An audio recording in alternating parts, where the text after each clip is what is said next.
Buenas pessoal, eu sou Leonardo de Andrade e no vídeo de hoje nós vamos estar analisando, o debate presidencial e as propostas sobre educação que rolarão no debate. Para quem não está sabendo assim, o que eu acho bastante difícil, nesse dia 28 de agosto nós tivemos o primeiro debate presidencial de 2022, que reuniu 6 candidatos e candidatas à presidência, incluindo o atual presidente da República, para organizar esse primeiro momento de debate.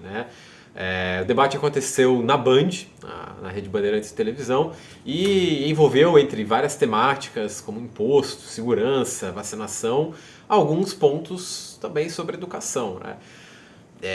Como foi um debate complexo, para se dizer o mínimo, houve uma série de propostas voadas, assim, coisas faladas, algumas coisas bem do senso comum da Docha, e hoje eu quero estar analisando aqui com vocês o que esses candidatos e candidatas falaram sobre educação, o que está correto aqui no discurso deles. O que não está correto nesse discurso, o que pode ser realmente feito e o que é desconhecimento de como a educação funciona. Então vai estar aqui nessa caixinha do lado, eu vou estar analisando essa fala do pessoal e enquanto analiso, a gente vai conversando aqui também. Vamos lá?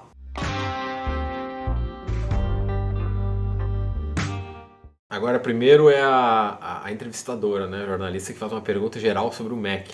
Os candidatos Lula e Ciro Gomes nessa ordem. A educação no Brasil, o retrato da educação já era considerado há muitos anos ruim, com o Brasil na lanterninha dos testes internacionais de avaliação da qualidade do ensino. Só que com a pandemia, essa situação se agravou muito. Um estudo recente da Fundação Getúlio Vargas indica que o retrocesso no aprendizado de matemática foi de 15 anos. Em português, nossas crianças retrocederam uma década. E o abandono escolar também foi muito mais forte com a pandemia, ampliou muito, sobretudo entre as crianças de 5 a 9 anos de idade. A minha pergunta é, se eleitos, os senhores têm um plano para que o Ministério da Educação haja imediatamente para resgatar essa geração Covid de crianças que podem estar condenadas no futuro a baixos salários, a subemprego, comprometendo inclusive o crescimento do Brasil? E qual é o plano? Começamos com o candidato Lula. Abri um parênteses aqui. Primeiro para falar sobre a mídia e a forma como a mídia trata a educação. Falar de educação condenatória é muito fácil, exceto que não existe. Porque a educação é sempre um processo. Nós estamos, como seres humanos, sempre em um longo processo de aprendizagem e um processo de cognitivação de informações.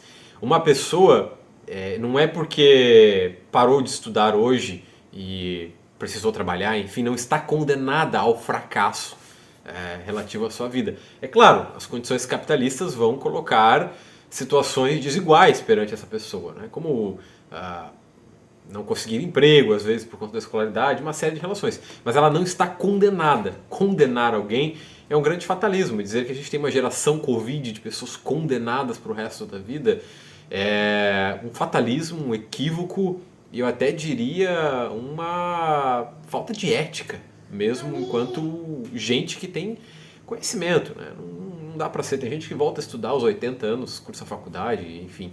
A outra questão é que a entrevistadora ela já abre a pergunta com algo que é muito balizador.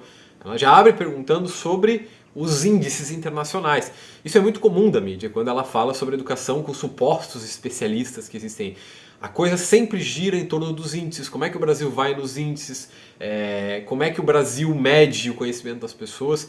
E esses índices eles têm objetivos próprios e muito claros que são objetivos de controle, certo? Então não é tão simples assim medir que houve 15 anos de retrocesso em português, 15 anos de retrocesso em matemática. Não é dessa forma que você mede um retrocesso educacional.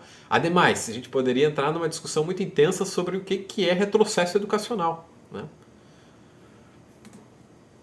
Olha, primeiro eu quero parabenizar a Bandeirante por manter a sua tradição de fazer os debates políticos e época de campanha. Segundo, dizer para vocês que, lamentavelmente, a gente não tem informação do MEC para saber quantas crianças estão hoje, com um grau de educação muito abaixo daquilo que deveria estar. Porque hoje nós temos dois tipos de estudantes. Nós temos aquele que teve acesso a tablet, a computador e que continuou estudando durante a pandemia. E nós temos aqueles mais pobres que não conseguiram acompanhar, ficaram sem ir para a aula. Além disso, nós temos no ensino médio uma quantidade de evasão escolar muito grande. E nós precisamos, então, trazer essas pessoas. O que eu estou comprometido a fazer? A primeira coisa que eu pretendo fazer, se ganhar as eleições, é logo no começo de janeiro convocar uma reunião com todos os governadores de estado. Convocar uma reunião com os prefeitos da capital no primeiro momento, para que a gente possa fazer um pacto de fazer uma verdadeira guerra contra o atraso educacional que a pandemia deixou e contra o atraso educacional de outras situações pelo corte de dinheiro que houve na educação. Eu sou daqueles que, quando peguei a educação, eu quintupliquei o orçamento da educação, porque eu acreditava que era necessário melhorar a educação. Lamentavelmente, a educação foi abandonada nesse país. Obrigada, candidato. Bom, gente, vamos lá, né? O Luiz Inácio Lula da Silva, ele tem uma mania de falar muito e não dizer nada. É a característica de um bom político, que consegue se esquivar assim, das perguntas e ao mesmo tempo responder algumas coisas. O que ele fala sobre não existir dados do MEC? Nos últimos 2 anos, né, com a pandemia, muitos dados do MEC, muitos dados do INEP, eles acabaram perdidos, principalmente por conta dessas confidencialidades aí que o governo colocou, dos apagões de informações. Ou seja, são todas formas de censurar os dados reais. No entanto, nós temos dados sobre a questão educacional a partir de outras pesquisas de universidades públicas muito sérias. Na pandemia, a gente ficou com 7 milhões de crianças expulsas da escola. Expulsas, eu digo, que ficaram sem escola por não ter acesso à internet, não ter acesso a computador, não ter acesso a tablet, não conseguir acessar o conteúdo que a escola estava disponibilizando. Então, de fato, o Lula tem razão quando ele diz que muita gente ficou fora da escola. Agora, o que ele esconde por trás do discurso? Quando ele diz assim que o governo dele quintuplicou os gastos com a educação, ele não está falando de educação pública. Ele, de fato, o governo dele quintuplicou os gastos com a educação, mas não com a educação pública. Esse quíntuplo dos gastos foi direcionado, a maioria desses gastos foi direcionado para programas como o ProUni e o FIES, né, que são programas voltados para a educação, mas que financiam a educação privada. De fato, ao longo do debate o Lula também vai dizer que aumentou muito os campi de universidade, concedeu bolsas. Tudo isso realmente aconteceu, né, naquele período ali dos 13 anos de poder do PT e principalmente nos 8 anos de poder do Lula. Mas, abre um parênteses, ele não está falando de educação pública. Grande parte dos recursos foram para a educação privada. Agora a mesma pergunta para o candidato Ciro Gomes. Boa noite. Boa noite a todos e a todas os brasileiros. Eu quero agradecer a Bandeirantes que lidera esse pool por essa oportunidade de debater. Quero cumprimentar, dar uma boa noite a todos os meus ilustres oponentes aqui, às senadoras e aos senhores candidatos. E a todos os brasileiros eu devo dizer basicamente que essa pergunta parece ser uma escolha que Deus me deu. Por quê? Porque o Ceará tem hoje a melhor educação pública do Brasil e eu modestamente ajudei a produzir isso. Nós temos todos os indicadores de avaliação, 79 das 100 melhores escolas públicas do Brasil, e já estamos encaminhando uma equação para esse prejuízo grave que a pandemia causou entre a comunidade escolar. Porém, vamos ter clareza, eu vou fazer durante esse debate um esforço imenso para que a gente entenda que os problemas brasileiros de hoje não são problemas que nasceram agora.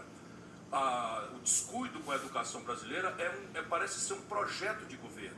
Portanto, nós precisamos transformar a educação pública brasileira numa das 10 melhores do mundo em 15 anos. E para isso eu preciso dizer como. Mudar o padrão pedagógico, trocar o decoreba por um ensino emancipador, que os tempos digitais pedem, e reforçar estruturalmente o financiamento. Se nós não mudarmos o modelo de financiamento da educação brasileira, assim como da saúde, assim como de todas as grandes questões, será falsa toda e qualquer promessa ou desconhecimento da realidade em que estamos atolados no Brasil. Eu quero pedir a todos que acompanhem nas minhas redes os detalhes dessa proposta. Agora vamos analisar o discurso do Ciro. O Ciro não mentiu. Mas ele também não conta todos os fatos relacionados à verdade, né? De fato, hoje o Ceará lidera o IDEB. O que é o IDEB? O IDEB é o Índice de Desenvolvimento da Educação Básica. O Ceará tem 9 das 10 melhores escolas no IDEB. E isso está relacionado a uma mudança de estrutura na cultura escolar que ocorreu no Ceará. Primeiro, a gente tem que entender aqui que o Ceará é um dos estados que paga o piso salarial dos professores, né? Segundo, existe uma cultura pedagógica no Nordeste que é bastante diferenciada do resto do Brasil. E agora eu tenho que dizer que essa cultura está ligada justamente ao patrono da educação brasileira, né? Que é pernambucano, certo? Então logo ali do lado. E muitas das formas de reger as escolas no Nordeste, tá? Elas são bastante diferenciadas e bastante ligadas a uma forma emancipatória de educação. Então, seja no Ceará, no Pernambuco, na Paraíba, né? Em alguns espaços, assim, Rio Grande do Norte, por exemplo, a gente tem escolas públicas que têm experiências muito interessantes de gestão democrática, que têm experiências muito interessantes de grêmios estudantis, que têm experiências bastante positivas de currículos abertos. Então toda essa cultura ela é fundamental para modificar a mentalidade pedagógica daquilo que se coloca ali. Além do mais, como eu falei, o pensamento do Paulo Freire é muito forte no Nordeste. O Paulo Freire alfabetizou muitas pessoas no Nordeste, principalmente em Pernambuco. Teve muitos projetos que ele realizou antes de sair do país e depois de sair do país. E essa cultura, lá nessa região, ela permaneceu de uma forma diferenciada do que permaneceu no resto do Brasil. Ademais, o processo de colonização dessas regiões é diferente. Tá? Não quer dizer que seja mais intenso ou menos intenso, mas existem diferenças culturais, talvez menos da pedagogia jesuítica tenha se encarnado aqui nesses territórios, o que faz com que eles tenham uma cultura escolar um tanto diferente. Então quando o Ciro fala positivamente do estado dele, diz que lá eles têm 9 de 10, ele nem fala esse número aqui, né? Mas ele tem 9 das 10 melhores escolas públicas do país, né, em questão do IDEB. De novo, a gente tem que ter muito cuidado com isso. O IDEB é uma prova quantitativa, ou seja, ela é uma prova de índice. Ela não mostra a realidade da educação, ela não mostra a realidade local, como é que a mentalidade pedagógica se institui, o que funciona. Ela mostra que essas pessoas vão bem no índice. Agora a gente tem que descobrir por que elas vão bem no índice. Em geral, os países que vão bem nesse índice têm educações têm formato de educação que é crítico, que é emancipatório, que não é voltado para essas disciplinas específicas desses índices, que é voltado para uma relação conjunta do ser humano, uma relação complexa do ser humano, em que o ser humano tem acesso a todas as disciplinas e assim ele vai se fazendo enquanto gente, né, que é justamente um dos eixos pedagógicos das ideias de Paulo Freire. Né? Então, quer dizer, todas essas coisas estão ligadas. Não quer dizer, e tudo bem, o Ciro não tomou crédito por isso, não quer dizer que isso tenha uma relação específica com o Ciro Gomes. Quer dizer que tem uma relação específica com a localidade dele. No entanto, a gente tem que valorizar, né? O Ceará é um dos poucos estados aí no Brasil que de fato paga o piso. E a última vez que eu tinha visto, posso estar errado com esse dado agora, né? O Ceará estava pagando mais ou menos 4 mil reais para professores, alguma coisa assim. Então você vê que existe uma realidade bastante distante do resto do país. O candidato que faz a pergunta agora é Felipe Dávila. Para quem isso vai dirigir a sua pergunta? Para o candidato Ciro Gomes. Por favor. Ciro, eu venho fazendo um trabalho no Centro de Liderança Pública há mais de 14 anos, melhorando a qualidade da gestão pública nos estados e municípios. E uma das coisas que nós precisamos melhorar é a educação, como você sabe muito bem. A gente começou a falar aqui de educação, mas se não houver uma melhoria real na educação, não haverá aumento de produtividade. E sem produtividade o Brasil não consegue crescer e gerar emprego nessa era do conhecimento.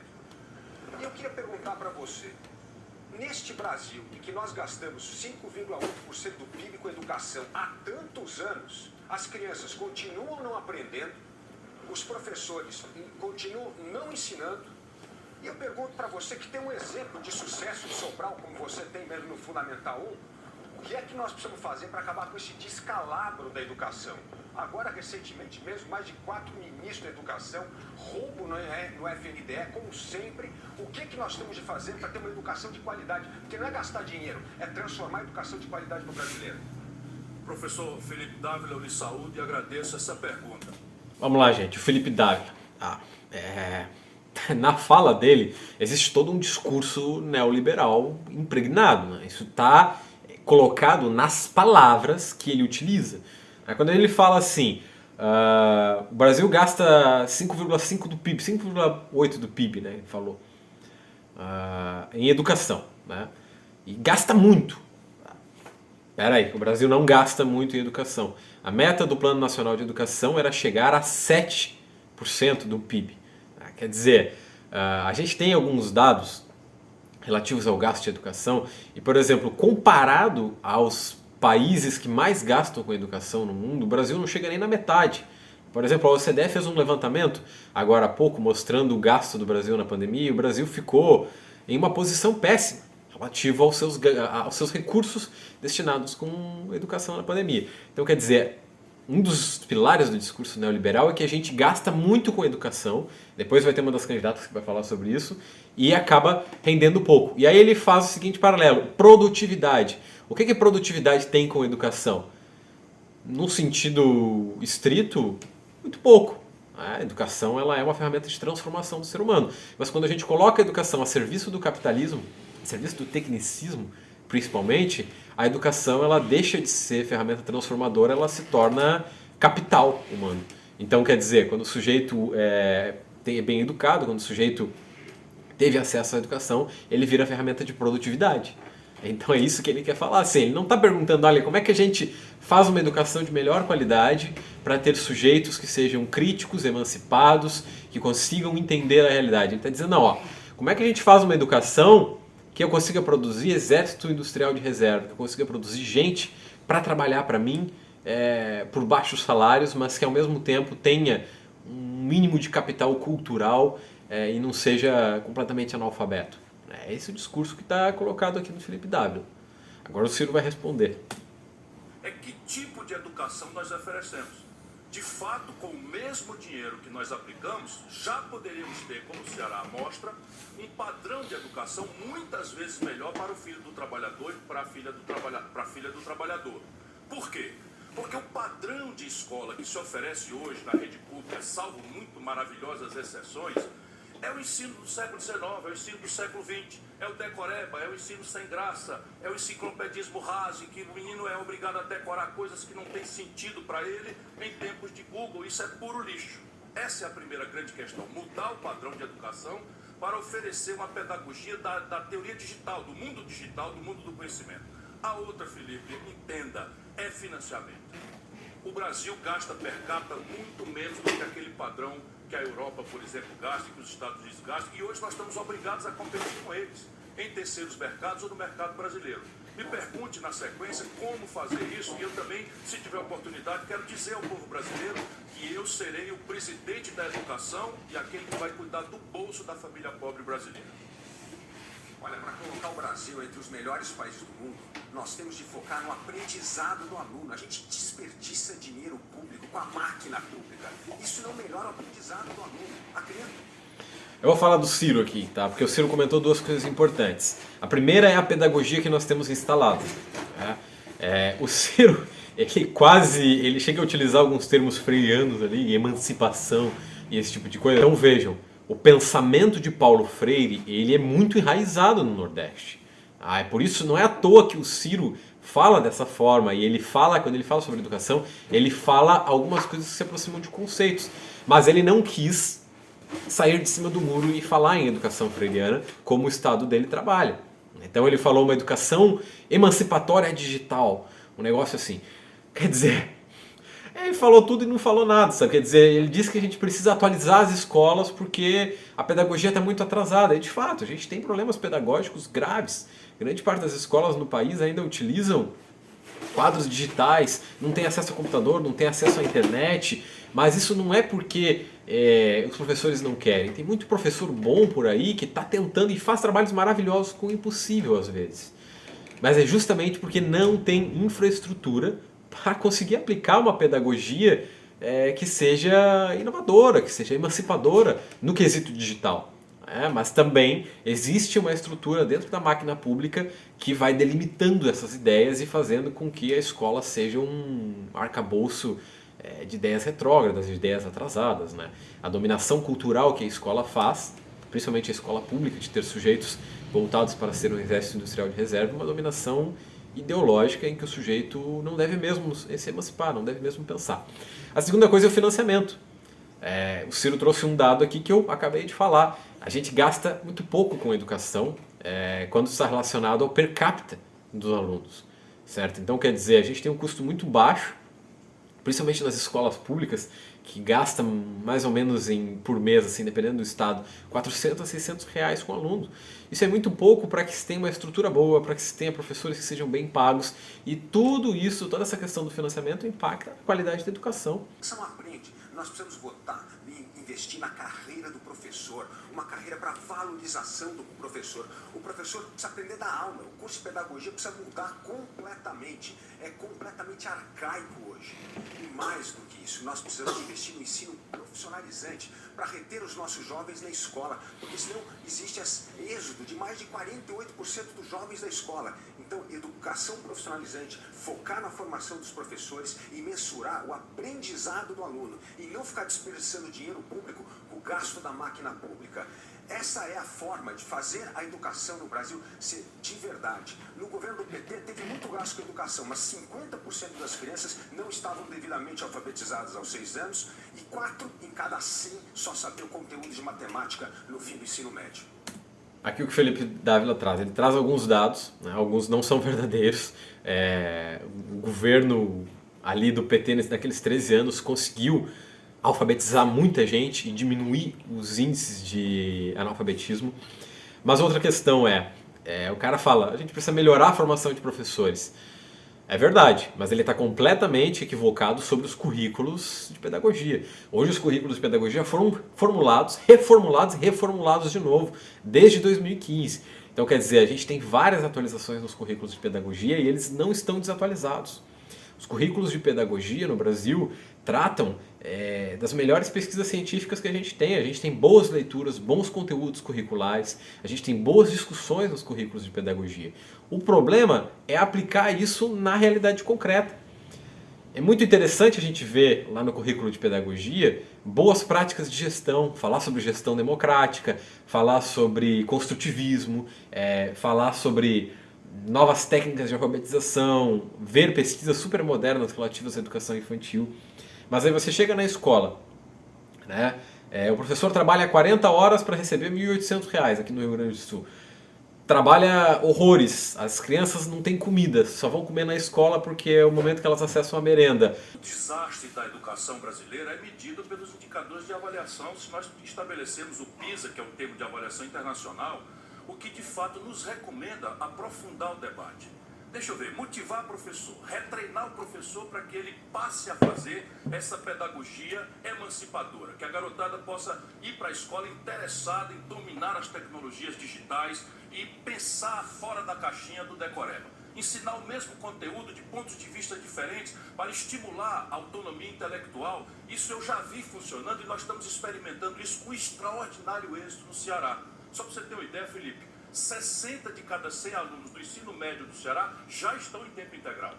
Boa parte profissionalizantes, saem dali com estágio remunerado os 6 primeiros meses pelo governo e mais de 93% ficam retidos pelas empresas porque nós fazemos essa aposta. Não é? E essa é uma experiência que eu quero generalizar para todo o Brasil. Mas, meu irmão, me permita lhe cumprimentando, nós precisamos entender que sem remuneração decente, sem financiamento decente, isso tudo não vai acontecer. O piso salarial do magistério brasileiro, comparado com o mundo, é de encher de vergonha. Viva o magistério brasileiro que consegue dar aula um mês inteiro, sem material, sem equipamento, numa lousa com giz, sabe? Ganhando R$ 3.500. E alguns estados, muitos municípios, sequer estão pagando piso salarial. Qualificar a gestão das escolas também é um elemento essencial. Muitos lugares do Brasil não há padrão de avaliação. A gestão escolar é indicação de político, de vereador. Isso tem que ser uma carreira de Estado, como nós fazemos no Ceará. Todos os dirigentes de escola são capacitados, treinados, concursados, em que se percebe, inclusive, dotes de liderança para a linha de gestão, contabilidade, essas coisas todas. E envolver as famílias, acompanhar aluno a aluno para que ele não perca a idade escolar certa na capacitação. Isto é o que vai mudar o Brasil. E em qualquer circunstância não haverá essa mudança de qualidade na educação, senão com esses números. O PT, por exemplo, se gaba, o Lula acabou de falar aí, o presidente Lula, de milhões de crianças, de adolescentes, de estudantes que foram para o ensino universitário. É verdade. O Brasil tem hoje 18 de cada 100 garotos de 18 a 25 anos no ensino superior, a Colômbia tem 42. E quando nós vamos olhar que tipo de escola passaram no governo do PT, do Lula, 40 bilhões de reais para empresários privados, deixando um garoto endividado no começo da vida com uma conta de 110 a 150 mil reais no FIES. Isso é uma coisa absolutamente chocante, isso não é educação. Agora que a gente tem alguns parênteses aqui para comentar. Né? Primeiro, o Ciro ele sempre se refere ao projeto de educação que existe no Ceará. Como a gente já falou aqui, um projeto de educação bom, vai bem no IDEB, coisa e tal. Né? Mas ele traz aqui alguns pontos que são fundamentais para a gente pensar. Mas ele também carrega no seu discurso a gênese do tecnicismo. Então ele não consegue se afastar, mesmo que haja boas práticas escolares no estado dele, ele fica voltando nessa gênese do tecnicismo. Retreinar os professores, como se o professor fosse um técnico que deve ser treinado.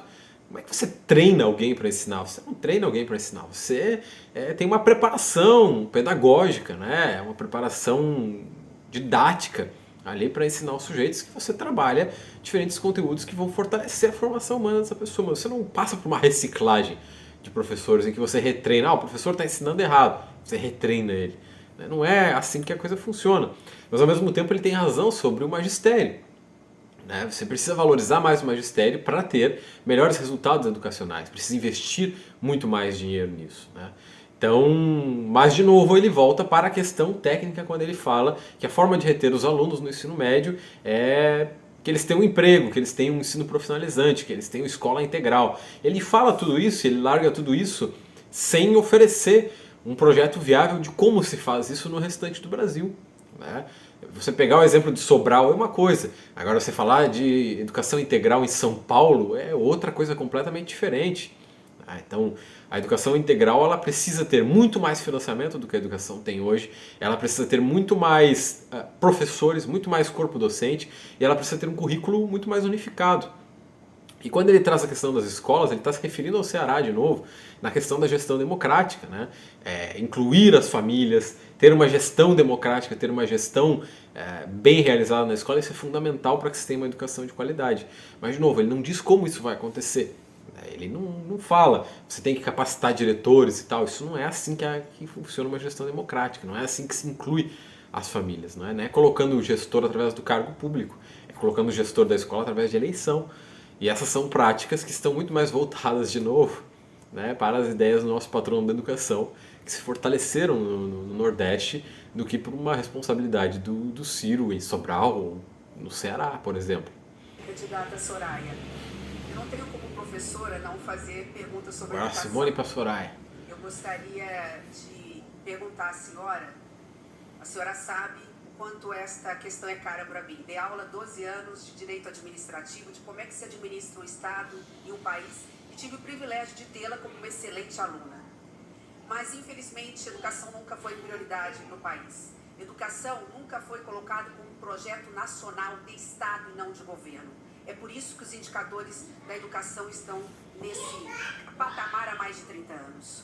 Mas nunca a educação esteve tão estampada nas páginas policiais. Não é só descaso, é corrupção, é superfaturamento de ônibus escolares, é fotografia na Bíblia de um ministro com dinheiro público para participar de eleição. Então a pergunta é, diante de tudo isso, como fazer para resolver o problema da educação e garantir dignidade para as nossas crianças e para os nossos jovens? Obrigada, candidata, pela pergunta. É um assunto que também me é caro. Poucas pessoas sabem, mas eu fui professora de inglês por muito tempo, então eu sei o que é uma sala de aula também. E, como a senhora bem disse, a senhora foi minha professora, nós sabemos a importância da educação. E por isso, a nossa primeira proposta e revolucionária é isentar, escutem bem, isentar de imposto de renda todos os professores. Todos os professores, tanto do ensino público quanto privado. Isso não é conto de fadas, isso é verdade, isso já foi estudado. O impacto é apenas de 10 bi por ano. Eu sei disso, e isso é possível fazer principalmente por conta do financiamento que o Imposto Único Federal vai proporcionar. Mas além dessa valorização, que é a primeira coisa, a valorização de você, professor, que está ali na ponta e que é tão desvalorizado, começa por aí.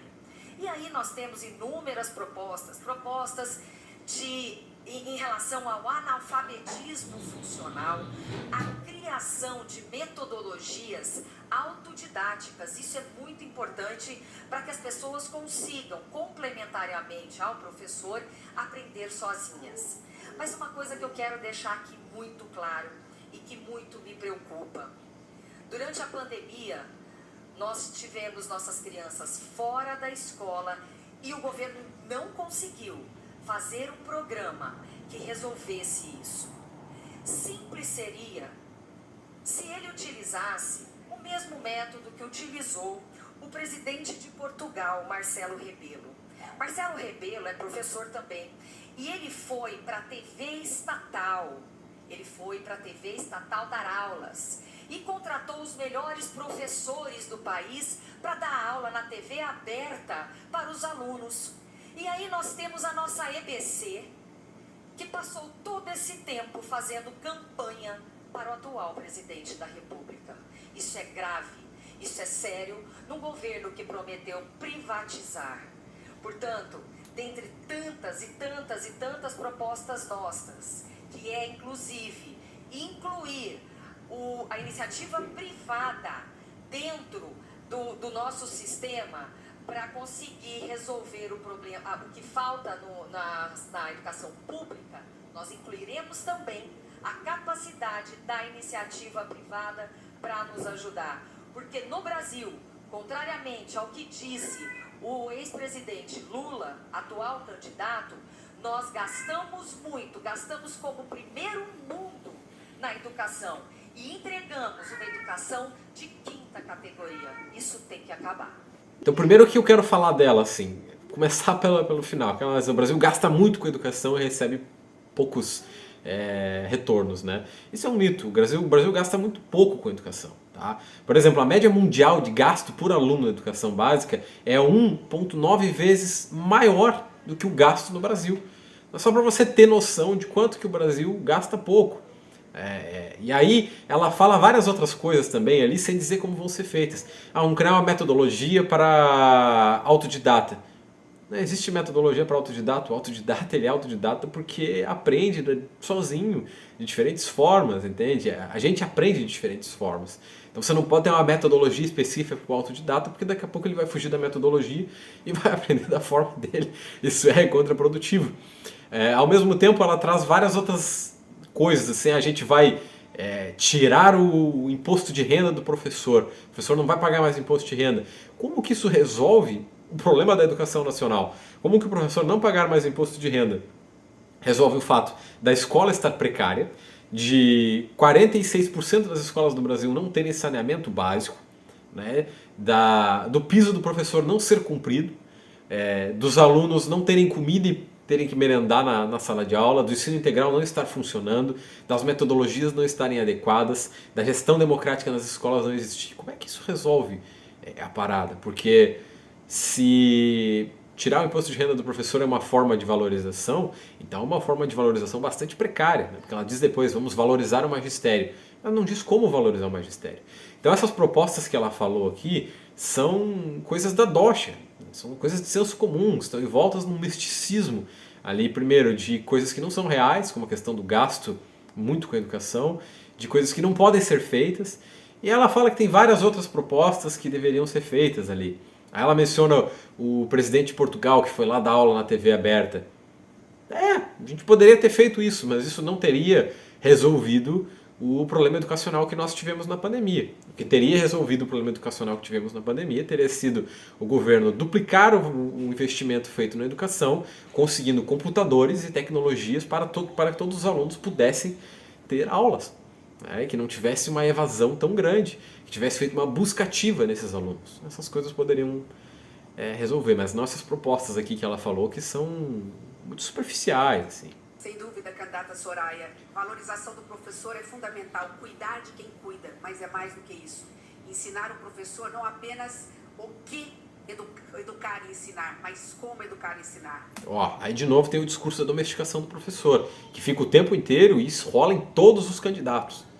Todos. Nós vamos atacar o problema desde a primeira infância. Vamos acabar com as mais de 2.000 creches que estão paralisadas há muitos anos. E dinheiro tem do Fundeb que nós dobramos e está fora do teto. Vamos colocar todas as crianças de 4 a 5 dentro do ensino infantil. Mas vamos atacar o maior problema, que é o ensino médio. O ensino médio técnico profissionalizante sai do papel para que os nossos jovens possam entrar no mercado de trabalho imediatamente. E para isso, para que eles não virem nem estudam nem trabalham, nós vamos colocar um poupança jovem. O nosso jovem vai ganhar um dinheiro todo ano e no final do terceiro ano do ensino médio vai ganhar R$5.000 para fazer o que ele quiser, dar uma entrada numa moto ou no celular, mas para que ele não saia, porque a educação vai ser prioridade pela primeira vez na história do Brasil. Eu sei, porque sou professora, eu sei que só a educação salva. As propostas da Simone Tebet são tão contraditórias quanto as da Soraya. Você cria um fundo educacional para manter os alunos do ensino médio de R$5.000. Tudo bem, mas você não resolve o problema do aluno de aprender, você não resolve o problema da sociedade, né? E você não conseguiria, porque R$5.000 para cada aluno, isso é muita grana.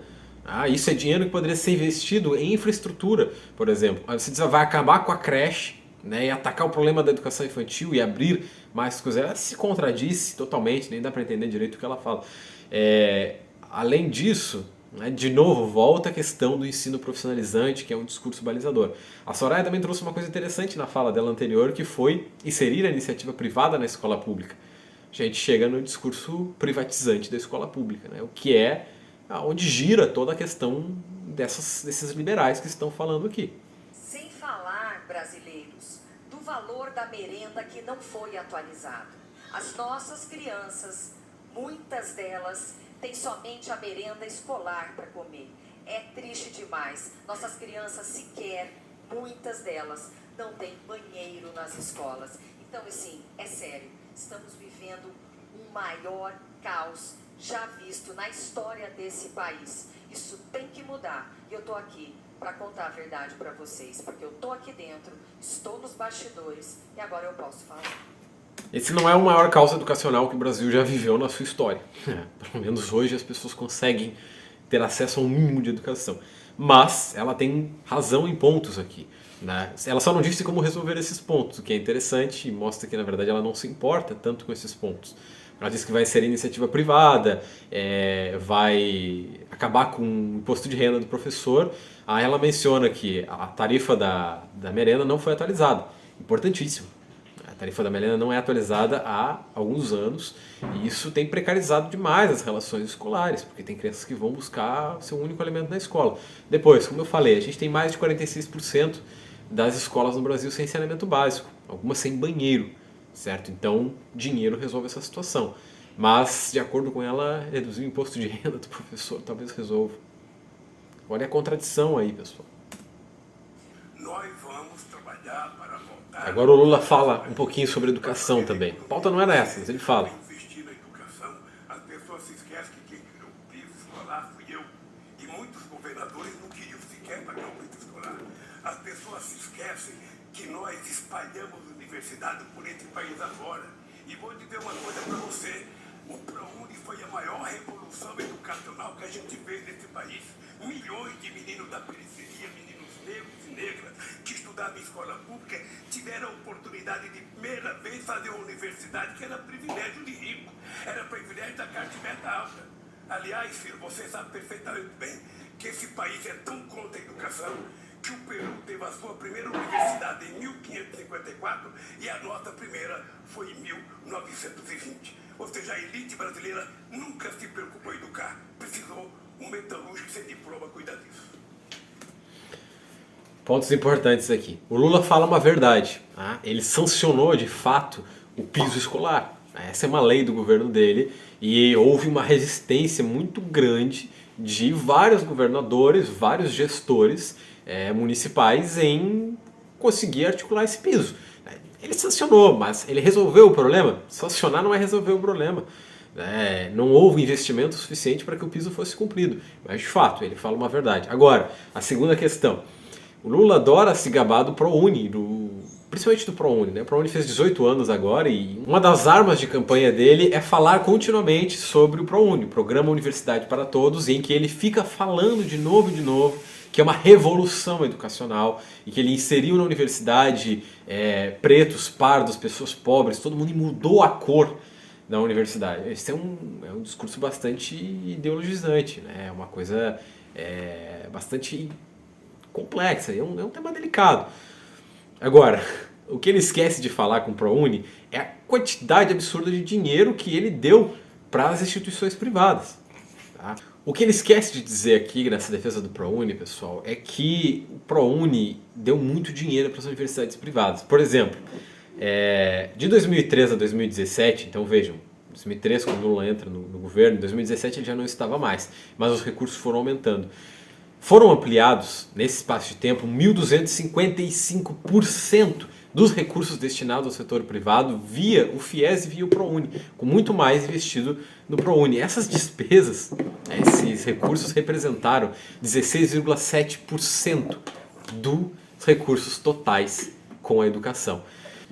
Então esses 16,7% dos recursos totais da educação representa mais ou menos aquilo ali que o Ciro falou lá no início, 20 a 30 bilhões de reais. 20 a 30 bilhões de reais que foram destinados ao setor privado.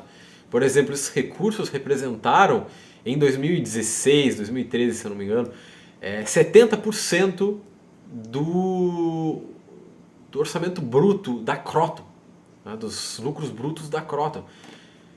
Gente, isso é muito dinheiro. Agora, você poderia fazer uma conta bastante simples. Tá? Hoje o aluno da Universidade Federal custa mais ou menos 32 mil a 40 mil reais anualmente. Então, o Lula inseriu, via ProUni, a ProUni conseguiu colocar na universidade cerca de 1 milhão e 200 pessoas. O ProUni conseguiu colocar na universidade privada cerca de 1,2 milhões de pessoas. Mas se você comparasse assim e fizesse o custo dos alunos, se você pegasse 1,2 milhões de alunos vezes 32 mil, você ia ter cerca de 4 bilhões de reais, que é muito menos do que foi despendido via ProUni, FIES e foi dado para instituições privadas. Se você pegasse 4 bilhões de reais e investisse nas universidades públicas, você não teria vaga para todas essas pessoas que foram colocadas na universidade privada? Não poderia ampliar os cursos, ampliar as vagas na universidade, não poderia ter essas pessoas pobres, pretas e pardas na universidade pública, fazendo pesquisa para o desenvolvimento nacional, fazendo ciência para o nosso país, ao invés de dar dinheiro para instituições privadas? Então, entendo que é um tema delicado, mas muita cautela. O ProUni não foi nenhuma revolução educacional. O ProUni é um vale educação. Bom, pessoal, essa foi uma análise do debate presidencial relativo às falas de educação. O único candidato que não falou sobre educação foi o atual presidente da República, Jair Bolsonaro, que não falou sobre os escândalos do MEC, não falou sobre as questões que ele sempre falava, não falou sobre a ideologização, a questão de gênero, as coisas que ele sempre fala. Na verdade, teve tantas outras questões em que ele passou se defendendo e atacando que ele não abordou a questão educacional, e o fato do ministério dele ter tido 4 ministros, né, uma roda das cadeiras assim. Mas, num panorama geral, né, o que acontece? O papo educacional no debate foi, no mínimo, triste, sabe? Falas como geração educacional condenada, professor precisa aprender a ensinar, o ProUni foi revolucionário, a educação emancipatória digital, fatos como o Brasil gastar muito com a educação, entregar pouco, foram coisas, no mínimo, sofríveis. Eu diria que foi, como o Paulo Freire mesmo falava, um blá blá blá, né? Demagógico, uma coisa pedagogisticadora, com pouquíssimo conhecimento sobre educação relativo a esses candidatos, com atenção extra, tá, para dar 5 mil reais para os alunos do ensino médio como incentivo de permanência. E talvez ali uma ou duas ideias, além de algumas verdades, que seriam realmente capazes de mudar a realidade concreta da educação, né? Houve muito senso comum, houve muita doxa, houve muitas coisas que não eram práticas, houve muita coisa que tá, como eu disse, tá colocado no senso comum, que parece simplesmente fácil mudar a educação no Brasil, mas não é. Agora, a saída para mudar a educação no Brasil mesmo, eles não falaram, né? A gente não precisa ficar inventando proposta. Não precisa que os candidatos vão para um debate para dizer inventar proposta, que nem fez ali a Soraya. Inventar proposta da metodologia para autodidata, vai inventar proposta de inserir instituições privadas na escola pública, inventar coisas, tirar o imposto de renda do professor. Não precisa. A gente tem um plano nacional de educação que é fortíssimo, que é unificado, que foi aprovado por vários partidos e que já está consolidado, né? E cujas metas dele dizem exatamente como a gente melhora a educação pública. A questão é, o candidata precisa se comprometer a efetivar esse plano nacional de educação para que a gente consiga melhorar a educação brasileira. Não é necessário inventar propostas. Então, o debate foi mais ou menos esse blá blá blá pedagogisticante, assim, né? Essa demagogia.